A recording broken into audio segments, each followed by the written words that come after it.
Intro. Welcome, everyone, to another live panel from Star Wars at DragonCon. This panel is Fierce and Fabulous, the Women of Star Wars.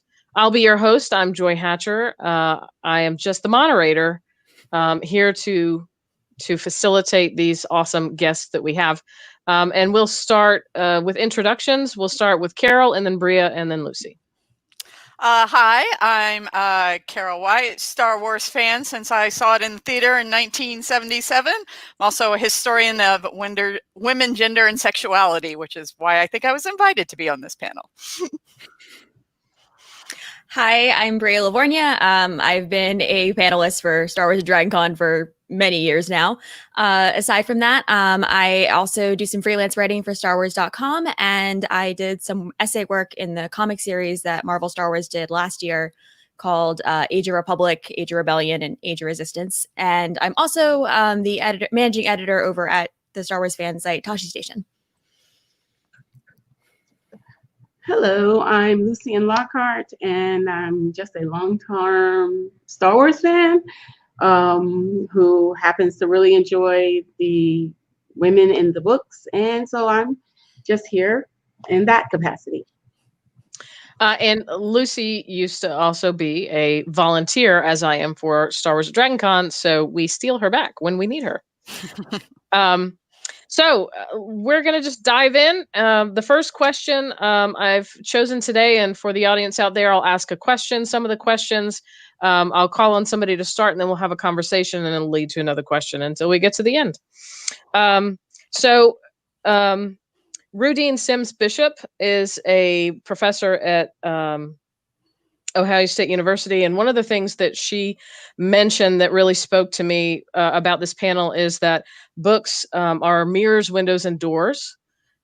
Mirrors that you can see yourself reflected in, windows that you can see other cultures, other places, whether they're real or imagined, and then doors that take you to completely different areas. And so when we look at the Star Wars universe and the diversity that Star Wars universe provides women, what do you think that Star Wars has done well in terms of diversity of the women? And we'll start this with Bria. We're going right there already, aren't we? We're not going to warm up? Okay. So I think that Star Wars has done some things well, and it has done some things not so well. For the most part, I think it's been getting better and better and better as we go along. The most recent trilogy had Rey as the lead, and I know for a lot of women, seeing the Skywalker lightsaber fly to her was an incredible moment. But at the same time, then you see things like The Mandalorian, where in the first 3 episodes, one woman had lines the entire time, which can be definitely kind of frustrating. I think you have to look at it both in universe and out of universe. We're definitely seeing progress as far as women, but there's not so much intersectionality happening. Yes, we're seeing a bunch of white women who are in leading roles, but if you want to see women of color who get to really take leading roles on the big in stories, you have to go to things like the Dr. Aphra comics, where you have a queer Asian woman who is just kicking butt, taking names, and all of that. I think we're also seeing a little bit of progress, oddly enough, with The Mandalorian, where you have directors like Deborah Chow and Bryce Dallas Howard taking the reins. And I'm really excited to see what Deborah Chow does with the Kenobi series. But ultimately, I think it's progress, but it's not enough progress. And I really wish Star Wars was moving faster. Carol or Lucy? Sure. Well, I'm going to dive into what did they do to Rose? Like, I was heartbroken when her character was so marginalized in the last film. I thought she was such a wonderful addition in The Last Jedi, and to see her marginalized to just a handful of lines was heartbreaking. And I think it really does kind of undermine any message that Star Wars is trying to be more representative. When you take a character that you have like that and then just completely marginalize her, then it's not just that we're not moving fast enough, we're not consistent in the message that we're trying to put out there. So Star Wars reminds me of that Paula Abdul song, 2 steps forward, 3 steps back. They seem to do that because early on in the book series, if you were reading the books, the women weren't really a prominent role in the books that were before our favorite author, my favorite author, Timothy Zahn. And then all of a sudden he pushed women into the forefront. And it was like you had all these names you could drop: Winter, Mara, Leia. You had a ton of women in lead roles in his books, and that was great. And then there was 2 steps back. And then all of a sudden they were just servants or smiling wives in the background, and the men took the lead again. So for me, Star Wars keeps doing this wave. And the best part about this wave is it is getting phenomenally bigger every time they do take steps forward. But then at times it seems like the wave takes a huge hit at the end of that. And I want to see the wave to be way more consistent, where it's kind of just acceptable. Because if we plotted that wave in terms of male presence, it would be consistently one way. So it shouldn't be an up and down, up and down. It should be a consistency that we could see here in the Star Wars world, because Rey was a fantastic character, as was Rose, and it would be great to see where those women would take us. And like Holdo, I would like to see that with a little more consistency, not a big wave that dies down at the end.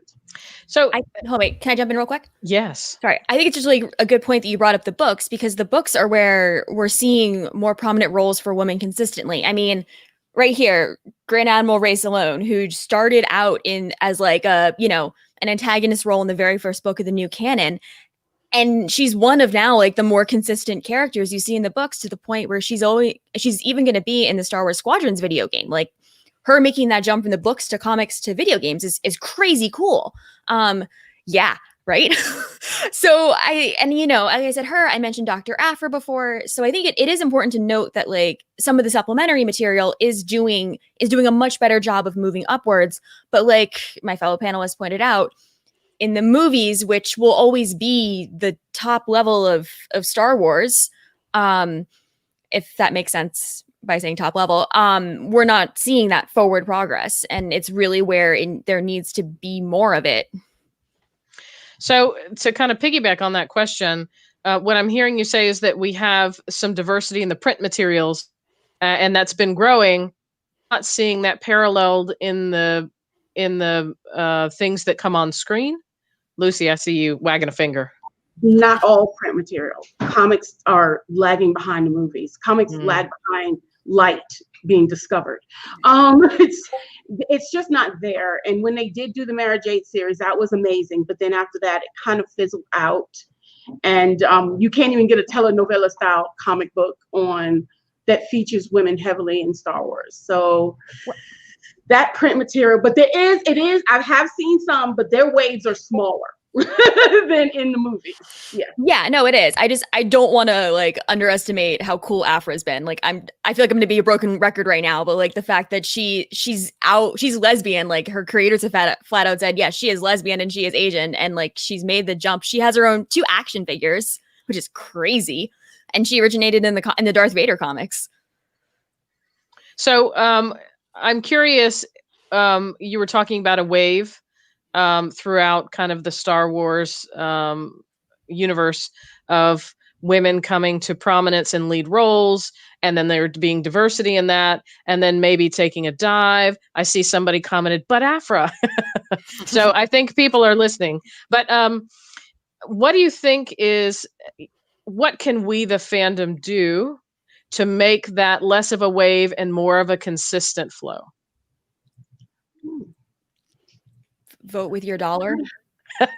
Honestly. Yeah, the answer is always vote with your dollar when you're talking about a company that is trying to make money. That's it. I mean, and that means changing, I think, some attitudes of fans as well, and trying to get them to understand that there's this perception that these types of fandoms are for men or boys, which was never true really with Star Wars, but the perception was out there, right? Because the first toys were action figures, right?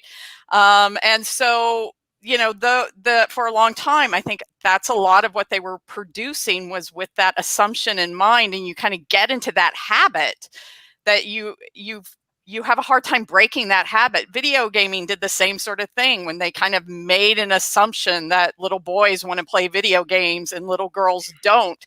And then they just created wave after wave of video games that appealed to little boys, right? And then it turned out, oh no, girls like to game too. And then finally, like, the video game industry is catching up, right? And I think Star Wars to some extent is following that same trajectory of catching up, realizing there's money to be made if you connect with all of your potential audience. But I would argue that that product has to be out there for me to purchase it, right? Yeah.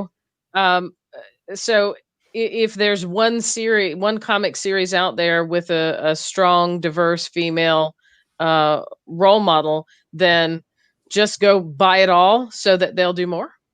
Role model. I was about to pull my Afro one off my shelf, but then you said role model, and I'm like, no. No, you got to pull it out now because people are commenting, so we have to see it. I have to bring my Disney into this. I do have to say, if you ever watch the Disney Channel, you would not know this stuff is happening in the rest of the world, because Nintendo Switch has put out this amazing commercial. They're playing the video games, they're meeting up with their friends and they're playing the video games, and they're going everywhere. And then it takes you a minute to go, that's a bunch of girls getting together playing different, and they're showing the games they're playing on Switch. And so you not only just having prominent female roles, but showing females interacting with these toys and these books and all of this merchandise is also essential. Like, that's also a big missing piece to this puzzle. Okay, so let's roll into a related question, in my opinion. We talked very briefly about the specific roles that we've seen women in, but Lucy, I'm gonna start you off with the question of what roles for the future stories that we're going to hear, those in the Star Wars universe who are listening, that we are going to vote with our dollars for. Which stories do you want to see in the future of the Star Wars universe related to women? Scientists. There are always mentions of women in science, and there's a background character wearing a coat or written about in the book, but like scientists, innovators, things like that, like someone creating the new technology for Star Wars, and the lead being in a female role, or even another diverse role that is not normally mentioned. I would love to see that. I'd love to see, some sort of bio issue on a planet that the team of scientists that are working are headed by a scientist in the Star Wars universe. Those are things I would love to see, just coming from my background, because I am a chemist. I walk into rooms filled with men all the time. And then I got this forensic job here. And I walked into the room and there was one guy. It is a field of female scientists. And I would just love to see Star Wars start doing that, like putting them in these roles that are not typical. Like, I love librarians, but that is a go-to teacher. Yeah. That's a go-to for a female model. And I want us to break out of that mold. I want to ask a follow-up question, and I know you guys probably have information about this, so which is why I'm asking it now. What scientists are prominent figures in the Star Wars universe currently? Galen or so. Oh, yeah. You're right. If Galen had been a woman, that could have been so much more, like, it could have been a really cool story. Like, Mads Mikkelsen is great, but like, can you imagine? Or what if Jen followed his footsteps and became a scientist? Yeah. If you've ever read the Young Jedi Knight series, Jaina started off as a scientist, believe it or not. A lot of what she was into and what she liked to do were questioning and working around the scientific model. So I was hoping when they grew her up, it would be in that kind of, realm. They made her a pilot, which is also really cool because female pilots rock. But as a scientist, I was going, you were so close. Bria, Carol? I'm not sure that I necessarily have an answer. I mean, to me, this is really about not necessarily what kind of roles do we want for women in the future? It's merely that we want all types of women represented in the future. So to say I want scientists because there are scientists, right? Right, we want all types of women interested in all types of things, women who look all types of ways, women who are all types of ages, women with all types of abilities. We want women who represent the kind of world that we live in ourselves, that we experience ourselves. And because Star Wars is in that fictive realm, right, you can push it even forward. You can use it to push forward past where we are, to the point of, yes, there are female scientists, but if we keep showing more female scientists in our fiction, maybe we can make it part of our reality. So I would love it to both reflect the reality that we have, the real diversity that we have, but also to use that platform to push forward new realities for women, new kind of expectations of what women are and what we can do. Yeah.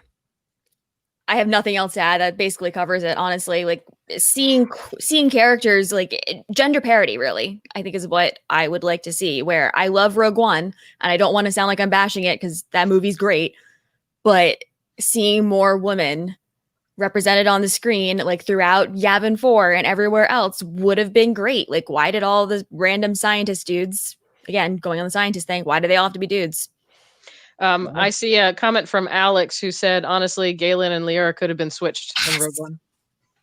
Yeah. I would die for Lyra Urso. Like, just to be clear, if anyone has not read Catalyst, please go read Catalyst and then go watch Rogue One, the opening scene. And like, Lyra Urso is everything. I agree with that totally, Alex. So I'm going to piggyback again on something Carol mentioned. Carol, you said you want to see all types of women. So I know that you and I had discussed previously women aging in Star Wars. So what are your thoughts about how Star Wars universe has portrayed women aging, and what you would like to see in that? Well, I mean, I will start this by saying that when they announced that they were doing the sequel trilogy and they were going to bring back the three main leads, I was immediately very nervous for Leia, not for Luke or Han. Like, I was like, Hollywood's great with aging men. They're terrible with aging women, right? And I pulled up the perfect example. This is, if you're not indignant about this, you need to be every day of your life. You need to remind yourself this is something Hollywood did. Sally Fields played Tom Hanks's love interest in Punchline in 1988. 6 years later, in Forrest Gump, she was his mother.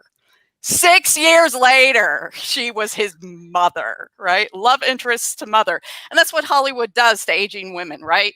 Your love interest, your mother, you're like a wisecracking crone. And that's like it. That's the three possibilities, right? So I was very nervous for Leia. Going into the sequel trilogy. I actually think they did a really nice job. And I think in particular, The Last Jedi did a really nice job because she got to still be who she is, right? She's still very strong. She's still optimistic. She still is very fashionable. These are all things we know about her, right?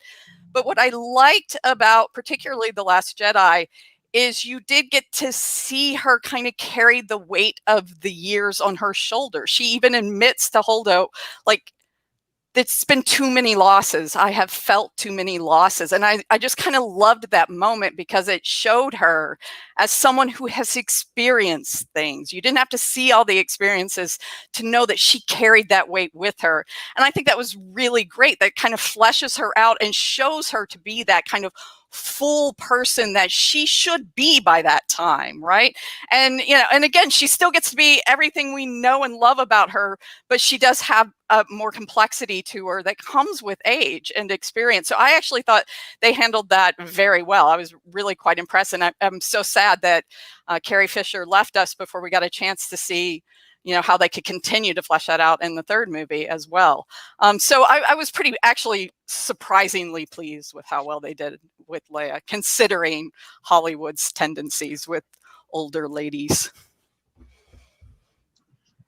Yeah, I love that. I also like the fact that it kind of created a new role in a mentorship, whereas that's something they usually pair off with the guys mentoring the younger guys. And Leia was like basically mentoring not just Holder, but several other people. And it was a strong role and a believable role and a nice role to see as a woman. And it was fantastic. I was very happy not to see the slave Leia outfit for the new Star Wars. I appreciate it. They aged her, but they aged her in a way that's believable and satisfying. I think something that will hopefully help in the future with us getting to see women take the more mentorship roles is that, number one, we have more female characters who are prominent, and number two, they will hopefully stop killing them off. Because again, like as far as mothers go, Padmé dead, Aunt Beru dead, Lyra dead. They don't get that chance. I think the only other mom who I can think of in Star Wars in recent memory who had a chance to like kind of get older is Iden Versio, but she also died, and I very much recovered from that. We actually have a question from Facebook. What are your thoughts on Laura Dern's character? She's a bamf. Like that hyperspace ram is amazing. I wish she hadn't died, but holy crap. And if you haven't read Leia, Princess of Alderaan, which is like teenage Holdo and teenage Leia, it's amazing. I want a Holdo book. I want more about her. I absolutely like that freeze frame with the silence, and you could just replay that over and over. And she's not to me, she wasn't that, character that was aggressive and kick ass and was like, I'm going to ram this. No, it was just silent commitment. It was beautiful. It was beautiful. Yeah. She is definitely a character. And I know that they have developed some of her backstory, but was really in service of Poe's backstory. Yeah. So it's time to truly develop her backstory. That would be great. So we've been talking about, oh, sorry, Lucy. Yeah, I had to look up. I don't know the characters by their actresses anymore. Me too. That's why I threw it out there so Bria would answer. That's how y'all go ahead. Thank you, Google. But yeah, Holdo. Okay, yes. I like her character. It was like she wasn't in this submissive role all the way throughout the movie. She was in a dominant role. You could see she was a leader and that she had something to say and something to do. And then at the end, yes, I was surprised that she's ramming a ship into the other ship, but at the same time, sorry guys, hashtag spoilers if you haven't seen the movie. But at the same time, something in me was like, the way they wrote and built her character in that movie, that is totally believable. That she would do something like make sure all of her people are safe, and then you over there, you can't live. I'm gonna just take care of this now. I love that. It was believable just from a fan point of view. But if they had, I really wish, after reading that book, I really wish like she should have had such a bigger part in the movie. And I see another comment. Brandy actually said if they had just put one line about Holdo being Leia's closest friend, it would have tied all of that together in a much more meaningful way. Yeah. I just feel like there could be a lot more development of some of those characters. And as we're speaking about all of these different characters, earlier today I was watching a Fierce Women panel, and one of the actresses mentioned that, there were stereotypic roles for women, which is something that we'd kind of talked about. They're either like, kick-ass or subservient. There's not a whole lot of in between. So I wanted us to kind of think about that in the context of Star Wars for a minute. Do we see all of the different personalities represented? Do we have the Rose? I will sing the praises of Rose all day long. We meet her crying. That's the first time we see her on the screen crying for her lost sister, right? Leia's entire planet explodes in front of her, and we do not see her grieve. That movie's made in 1977, where, in some ways she's a profoundly important character because she is establishing the new norm of the fierce woman, right? But in establishing that new norm, she didn't get to be a complete woman. She can't even mourn the loss of her planet, right? Rose, she comes on screen we see her crying for her lost sister, but the very next second, right, she will take Finn down if he tries to desert, right? And she works behind pipes, so she's also kind of got this everyman quality too with her, and she's smart, like she's wise. She teaches Finn why he's in the resistance. Like he doesn't seem to know why he's there. She's the one that teaches him why he's there, right? She to me was such a she was so much more well-rounded than any of the female characters we've ever had before, who do tend to kind of follow, most of the female characters, at least in the films, kind of follow in that you have to be fierce category, right? But I love that she didn't. Like, we meet her crying, and I just was like, that is a woman I want to spend time with. Like, I want a woman who is in my life who is completely human, right? And so I really loved that character. You know, Carol, until you just described her that way, I had never made the connection to Rose and Rosie the Riveter at the same time. Yeah. But yeah. I'm like, oh, is there, because that was her job. Right. Very interesting to me. There you go. Rose reminds me a lot of Kaylee from Firefly in a lot of ways, and being that complete thing. Like, I can muscleman and engineer, and I can do all this, and I can still be myself. If yourself is starting off entering by crying, that's yourself. Whatever yourself is, I like that in the Rose character. But for Rose, I just like where they were going, and I felt like they changed their minds. And I hate that. Like, it's like, once you fall in love with a character, you kind of can sense the trajectory that it might go in. And they didn't. And I felt so broken by that her role just switched midway. And it's almost like they put a new character in place. And that was disappointing. I thought she was going to get the Lando role in T-Ross, because we could see within the trailers, you could see the trio was back together, which I was really, really happy about to see. But I figured, like how in Return of the Jedi, you have the original trio together, and Lando's like taking care of stuff with like the Battle of Endor and like flying the Falcon and everything. So I thought, and I really hoped that we would see Rose like genuinely as a commander in the Resistance at that point, and she'd be the one helping run the battle. And yeah. I have to admit, it may be for me the great unforgivable sin of Star Wars is what they did to Rose. Like that, I may never forgive Star Wars for that. Like I can overlook a great number of sins, like Attack of the Clones, but this might be the thing I cannot. Ewoks? What? Are you sure? I have another list, but like, okay. There are Ewoks. Remember that whenever you make statements. So Lucy, that the Ewoks represent the Viet Cong, right? Like that really, they're terrorists who are willing to fight for their, I really think that's what Lucas was going for. We're supposed to connect with the Ewoks as terrorists who are willing to fight to the end to save their home country. Lucas has to help me and tell me who the Viet Cong is first, and Lucy. then I'll help with that connection. Oh, Lucy. Oh, the scientist hurt the historian. The pain.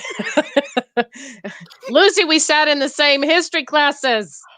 Let's get back to I'll text you later, girl. I'll text you later. So we have a comment. That says Rose's books are great at showing her intense influence on helping Finn find himself. So if you only have watched the movies, that will be some extra background about her. But I kind of want to, I jumped myself. I'm so interested and enthralled. I keep jumping topics, but I asked who you wanted to see, what future you wanted to see. Are there stereotypes, or are we in the Star Wars universe, are we showing, like Rose, complete women? I wanted to make sure there were no more thoughts about that before we moved on to the next question. I mean, I think by the nature of the films, I mean, it's Star Wars. So you're going to get more of the characters who fill an action hero role. Or in the case of Star Wars, a lot of the women tend to fill politician roles, which I love. Like, if I could have a TV show that's just like The West Wing in space with Bail Organa, like at the lead, please, I will do whatever they ask for to get that show. so it's hard to say. Like, I feel like you almost have to go to supplementary material or to the television series to see women who get to fit different, to get those different roles. Like in Star Wars Resistance, you have Tora, who she flies racers, and she's awesome and she's adorable. And if you haven't seen Resistance, please do, because I would die for Tora Doza. She's 15, adorable, and like knows what's up in the world. And she's so good. She's so good. We have another comment. Can we have a non-brunette white woman as a lead? Even Gina Carson in The Mandalorian is a white and brunette. As a blonde, I feel some kind of way, except for Holdo was sort of blondish. I mean, well, I mean, if you take the armor off of Gwendolyn, what is she? Phasma. There you go. Phasma. Yeah, but mine that's been my biggest like pet peeve. No, the lack of blondes. Me too.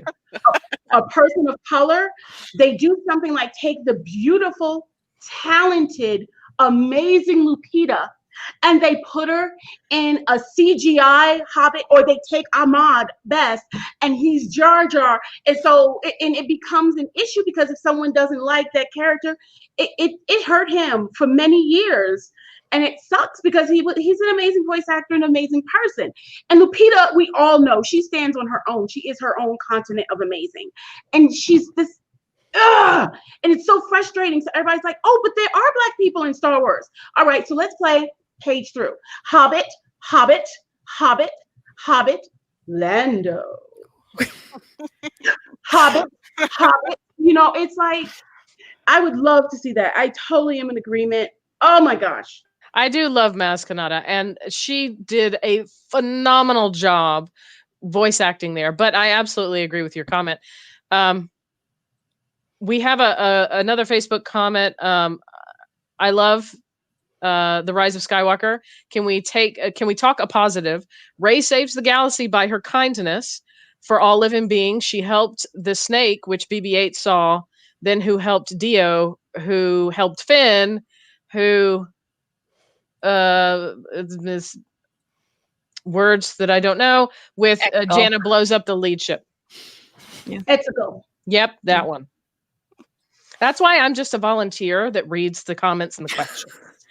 No, I think Rey is a great character. And I think to me a really important thing about Rey has always been that even when the dark side calls to her, she rejects it and she says no.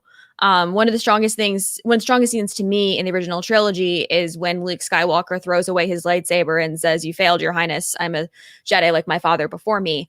And I love that we got to see Rey do a version of that here. Like, yes, she has that moment where she basically flirts isn't quite the word I'm looking for, but it's the first one I can come up with. But with the Force lightning, but she's immediately so upset by the fact that she could be capable of that. And then in the end, we see her reject the fact that she comes from Palpatine, out of all people, and she picks the Skywalker legacy. And I think that says a ton about who she is as a person, and then also the kind of person she is, and the sort of hero that the galaxy gets in the next generation.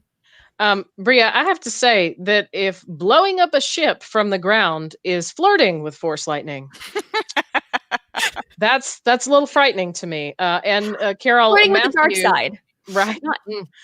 Matthew. Well, but is Force lightning really the dark side? I don't know. Put a pin in that. Carol, Matthew on YouTube says that Rose is perfectly written and acted. And I will die on that hill. Her treatment in The Rise of Skywalker may be his biggest criticism of that film, so he also agrees with you. Yeah, and to tie Rose, if I can, back into what we were just talking about, you know, Rose has, I think, kind of the best line in all the films, right? We're going to win not by killing those that we hate, but saving the ones that we love. And that's how Rey does it, right? Rey does it by saving the ones she loves. Leia does it by saving the ones that she loves. Like, that combined together, they save Ben, and that's how they save the universe, right? It's more about saving those souls, and Ben then saves her, right? It's about saving the ones we love. That becomes really the arc of the whole story, and that's what saves the world, or saves the Star Wars universe, is that mentality, not the Palpatine mentality of killing what you hate. And Arya has corrected me correctly that I guess that's really saying it twice, but Lupita meant more than just her voice, as her entire performance was via motion capture. So It absolutely was true. a mod, yeah. They were both motion captured, and I do want people to know that. And I don't have hate for AOS or that. I think all of the movies have really positives. I love Rey's story, but what I like best is how Rey's story kind of weaves into what's going on in the universe. Like everything is tumultuous, and everybody has a chance to choose. Like you can do this the best way, in the way where it goes down in history as profound and impactful and positive, or you can embrace this darker rage part that will also go down in history, but you'll be the villain in that history, whether or not you were trying to be. And so, because everybody, good guy, bad guy, think they're doing it for a good reason. There are only a few that know they're not. Those, and I love that about Star Wars, that there aren't really true binaries. It's some of the worst things were done with the best of intentions. Bria, you were going to say something. Oh, I was just throwing some shade at a certain Star Wars character. It's fine, we're good. But no, I was just saying, but you were saying the flirting with dark side. But the thing is, like Lucy was saying, she chooses. Like anytime there is a point where she has a chance to actively choose to be a good person and to try and do the right thing, she always steps towards the light side. And I think that's really the key to her character. There are lots and lots of lovely, wonderful comments, but I'm not even going to put a question on this. I'm just going to say these 3 names. I'm going to throw it out to the panel and y'all discuss. You ready? Okay. Wait for all 3 names. First name, Val. Second, Ahsoka. Third, Enfys Nest. Go. Give me an Enfys Nest series right now, or a book, or everything. I want everything Enfys Nest. She's amazing. She's wonderful. We need more of her. Why don't we have unmasked action figures of Enfys Nest yet? Why? Also, Val deserved better. Yeah. I'm calm. I'm very calm. I was excited to see her in the movie, and I was loving her character. And then I was like, excuse me? You just... okay. All right. If I can say something about Ahsoka, and I don't actually follow the cartoons, but nonetheless, I know. But one of the things I do love about Ahsoka from a distance, because I don't really follow the cartoons, is that one of the kind of blind spots in Star Wars is we get children and then we get adults, and we're told that they're trained and that that's very important. But sometimes we kind of miss a lot of the training of the in-between. I love that we got to see her start as a child and become a full woman. And we didn't really lose a lot of the in-between. Like, we really saw that whole part of her life. And that is, that's most Star Wars characters do not have that. She is unique in having so much of her life available to us. So especially those formative years. So I really like her. Yeah, I'm sorry, Google Queen. I don't know them by name, but I looked them up. And yes, Lando. Enfys Nest is Lando, right? No, Enfys Nest is Enfys Nest. She's from the Solo movie. She's like the one with the really cool helmet. Yeah, the Solo movie. That's what it is. Yeah. That. Okay. Yes, I saw saw her her in the Lando movie, but yeah. And I'm like, oh, please tell me more. And we're done. The movie, the credits are running. When come back? What happened? Like, that's how I felt. It's like, they put a phenomenal character on, and I was hoping it was just a teaser and they would sew her back into the universe somewhere, because I wanted to know more about her. I wanted to know, where did she come from? And she seems to be a leader. Why? How did she get this leadership? We have 2 comments that say, Lucy, I want to see Enfys Nest's mom. She must have been fierce. She inherits the helmet from her mom. Yeah, so I would love to see that, even if it's in book style, to develop that story, because I'd like to see where the creatings of Enfys Nest. I did not know that was her name. Thank you, Bria. Wait, can I say more Enfys Nest things? Sorry, I have a lot of feelings about her. Because when she first took off the helmet, the actress who plays her, Anne Kellyman, is half black, half white. And so like the way they did that reveal, I thought that what they were going to tell us was that she was actually Val and Beckett's daughter. And then she wasn't. And I will forever be sad that like that's not how it turned out, because that could have been a really cool way to take the story. And then the other thing I want to say is I actually really love Kira from the Solo movies. Like I wasn't sure, and then once we hit her like her decision to be like, "Bye, Han," I was like, "Girl." It's like her and Phasma. It's like just poof, so much potential and then gone. No, but so Kira still could, because what I really want is I don't care about Maul, like whatever, he's there, Spider Maul's whatever. But like I want to see a movie where Kira and Enfys Nest, excuse me, have to team up to take like Maul down, and that's how Kira gets control of Crimson Dawn, and like they're also helping the rebellion and everything. Yeah, I have to say, I'm sorry, Bria, no. I was so happy as a person of color for them not to link up the only other person of color and make a relationship out of it, so that people can start to agree that there are more of them in the universe. Because that is an issue. If they are there, that's totally fair. It's how they shot the reveal. Yeah. So it was just how they shot the reveal. That's what made me think they were doing it.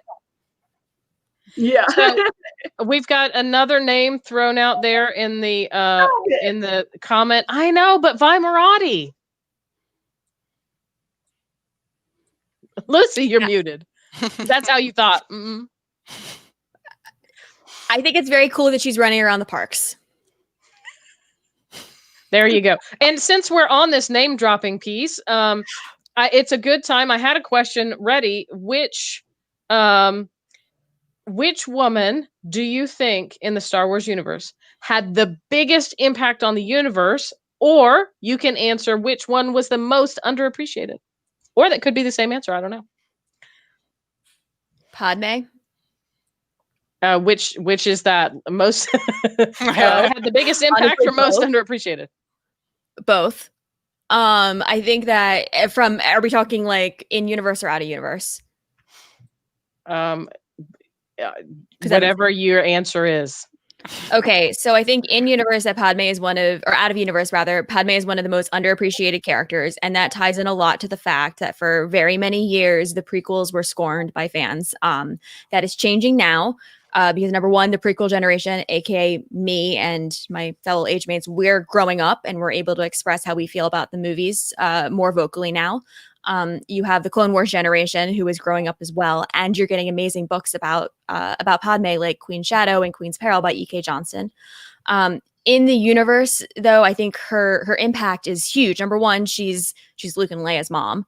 The Empire kind of doesn't get destroyed if they don't exist. And number two, I think everything she did to try, and even though the Republic ultimately failed, everything she did to try and like make a better galaxy is huge. Everything she did that sort of and eventually led to helping see the foundation of the rebellion, also huge. I have to answer this in two forms. In the books, the most underappreciated for me was Leia. It was like, I don't care if it was Del Rey or Bantam, they had no idea to do with a strong princess. And so we have Leia the green hair, we have Leia the kid who kids get kidnapped, we have Leia but we never get to see Leia develop all of her character. She's a Force user, and they put a pin in that in a lot of times. And so I really feel like she was undervalued and underappreciated within the book series. And then this is pre-Yuuzhan Vong, so maybe they might have done more after they showed up. But in the movies, I have to agree with Bria. Padmé, like, she was an amazingly strong 14-year-old. Is this for kids? Badass.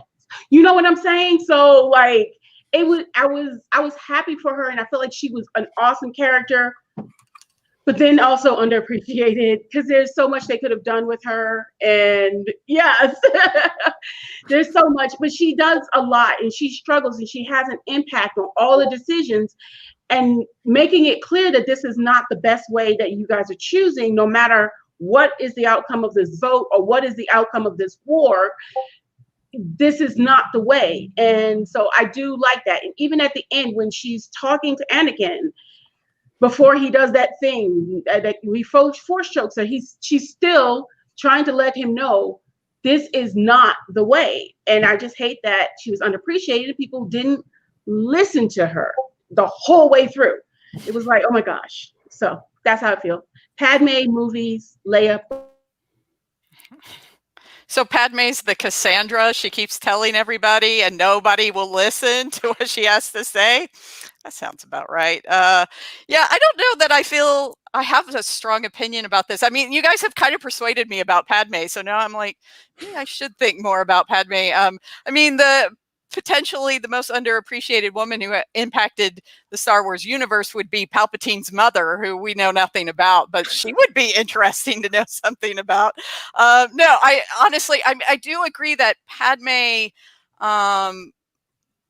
is an important character that is underappreciated, in part because we are introduced to her in the prequels, which had a lot of problems. And I think even all the love that I had managed to, stitch together for Padme got broken down the second she dies for no apparent reason. And that's still, okay, maybe there's two great unforgivable moments in Star Wars. This might be the same. I forgot about this one. Having her die of a broken heart. Like, no, that's not the Padme that we actually did know. And so that's disappointing for her. But I do tend to agree that Padme does have tremendous impact, and we tend to overlook her because she is attached to the prequels. Yeah. So I have two to throw in there from the comments. Sabine and Cara Dune. I'm assuming underappreciated characters. I'm going to add all of Padme / Amidala's handmaidens. Yeah. Sabe, like without them, this is not happen. It's not gonna work. Read Queen's Shadow and Queen's Peril, everyone. Yes, they were very good. Good. Very good. Okay, I'm gonna take a left turn at Albuquerque right here. I'm gonna throw a question at Carol, and then to answer first, one that I didn't even tell you about. Oh no. We've been talking about a lot of different characters through the panel, and we started the panel with a question on diversity and how well the Star Wars universe has represented women through time. But as our resident historian, Carol, I want to ask you, do you see reflections in the women's equality movement that is happening either in the country or globally, and the writing and directing the Star Wars universe? Are we kind of moving at the same pace? Are we a little more advanced? What reflections, what influences do you see? Okay, so I'm going to take a right turn at Albuquerque and answer the question I want to answer on this. And yes. I want to talk about one thing that I think Star Wars, they aren't doing right in the movies. We're just going to talk about the movies. And they included at the end of the last film the brief lesbian kiss. Right? You miss it, blink, you miss it, right? And this is a problem to me. And I think, and I've thought about this a lot, and I am deeply concerned that part of the problem with this is that it's a Disney franchise. And I don't know to what extent that will continue to hold the development of these characters being represented on screen. Now, in the expanded universe, Disney, right, some of that's not even theirs, right? But on screen, I really worry that the kind of somewhat conservative nature of Disney being a family, whatever that means, property, right, is going to continue to marginalize that part of the story. And that really concerns me. So yeah, you don't get a gold star for like a random kiss, blink and you miss it, or what was it in the Avengers? The guy talking about his like dead husband in a group therapy session. You don't get a gold star for that. No, exactly. And I do wonder if that is part of the problem of it now being part of the Disney family. Like, well, Deadpool is a Disney princess, isn't he? So, I definitely have to challenge this. I have to. Because a lot of people think Disney and all they have is that what that movie thing is. Disney is a whole franchise. Disney has Freeform. And if any of you have ever seen Freeform, there is a lot of stuff on that Disney channel. They don't subvert it and try to hide it. That is open to everything. Then if you go to the kids channel, which is the Disney channel, there are same-sex couples. that have been introduced in several of their shows. So I think that kiss at the end, I don't know why they didn't develop that more, but I don't really think it was Disney pulling the reins on that. I think it might have been a lack of director or editing, because Disney is usually ahead of the rest of y'all. If you watch the Disney Channel, you'll be like, why can't the rest of the world do this? It's done naturally on the channel. Well, it's not making it to screen in Star Wars. Like it's there in the books, it's there in the comics, and like Marvel is owned by Disney, just like Lucasfilm is. So you're seeing it there, but it's not in the Star Wars, the television shows or the movies, really, for whatever reason. Yeah, it's the most visible part. It's the most visible part where it is distinctly not visible. And so Lucy is saying that.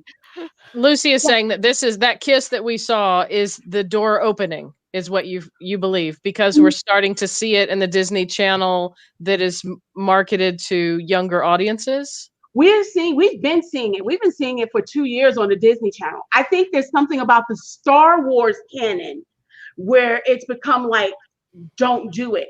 I don't think it's necessarily a Disney thing, because Disney has been delving in this for a while. Like, it's not new to them. They just don't cater to adults, so adults don't see it as much. But I mean, I think more so the holdup would probably be with the Star Wars franchise, more so than maybe Disney, because remember, Star Wars is not originated in Disney. Okay. I mean, I'm willing to concede. I have been concerned that maybe Disney was a problem, but maybe Disney isn't the problem. But I do feel like the Star Wars universe is lagging significantly behind on this issue. And if we look at how female characters developed, in 1977, Leia seemed like something really new and interesting, but she ended up very quickly becoming a stereotype, which was not actually productive. I think it was counterproductive to have her just become this have to be strong all the time woman. But that's why I love Rose so much, and I feel like we moved in a better direction there. But in terms of this particular group of women, all queer representation in Star Wars is just behind. Like they don't have it. Yeah, I mean, again, it's in the books. There are multiple queer handmaidens amongst Padmé's handmaidens, explicitly on the page queer. They're Afra, again, prominent character in the comics. It's on the screen. I think you're right. Sabe, right? Sabe's bisexual, and then Sache and Yane are together. What? How did I not know that? Oh, yeah. Is that in the book? I knew something before Joy. They get a house. They're raising children together. The entirety of Queen's Peril is like Sache's like baby queer panic. I knew that they were raising. I just, they didn't. Okay, as an immigrant, the entirety of Queen's Peril is like Sache having like baby queer panic. And once again, just like with women, there's a role, like they're willing to break through the franchise and the thought of the LGBTQ plus, but they're using just the women. I mean, once again, I'm always like, what about the guys? What about they're there? They're in the books too. Like I don't see them as much. So which one? The Aftermath trilogy has prominent male queer characters. Honestly, we're starting to run out of fingers to name all of them, but those are the ones that and I'm blanking on the guy's name in Aftermath, and I feel terrible about this. But like, it was a big deal, and Chuck Wendig got a huge amount of crap from the internet for having a gay man in Aftermath. I'm not surprised. And then in the next book, he got a boyfriend. And I cannot believe I'm blanking on his name. This is going to drive me nuts. Well, that's okay. The universe will tell us in the chat, Cinder, I'm sure. Thank you. Cinder Rathvelis. Thank there you, go. So I will just say to you guys that there's been probably a 10-minute discussion on the death of Padmé. And it just keeps going. It just keeps going. We are kind of running out of time. We have about 5 minutes left. So in my rush to actually get all of the questions answered that I wanted to know, which is really the reason for this panel, let's be clear. I feel I might have skipped somebody's response. So I want to go back and look at the highlights. particularly, are there any last thoughts about women, fierce and fabulous in the Star Wars universe, that you'd like to leave us with? Are there any stories that you feel like that we haven't already talked about that you feel like are untold that need to be told from a character that exists or a character that could or should exist? Like, for instance, Enfys Nest's mother. Go. I will say this. I think we need more than fierce and fabulous. I think that's part of the problem, is that those are the options that we have on the table right now, and we can do better than that. We need complete individuals, fully rounded, who are crying when they lose their sisters. Like, I want those women in Star Wars. I think there's a lot of characters we've only gotten the tiniest bit of their stories, like Rose, like Enfys Nest, who I think we should get to find out more about them. And whether their story continues in the books or in some sort of television show or whatever. And then I honestly think that more people should play the story mode of Battlefront 2, because Iden Versio is amazing and more people need to love her and adore her. And I will die on that hill. I don't know. I feel like I want to keep encouraging the Star Wars franchise to do and go further than where they're at. And if they create a convincing character with an interesting storyline, regardless of everything else, the fans will follow.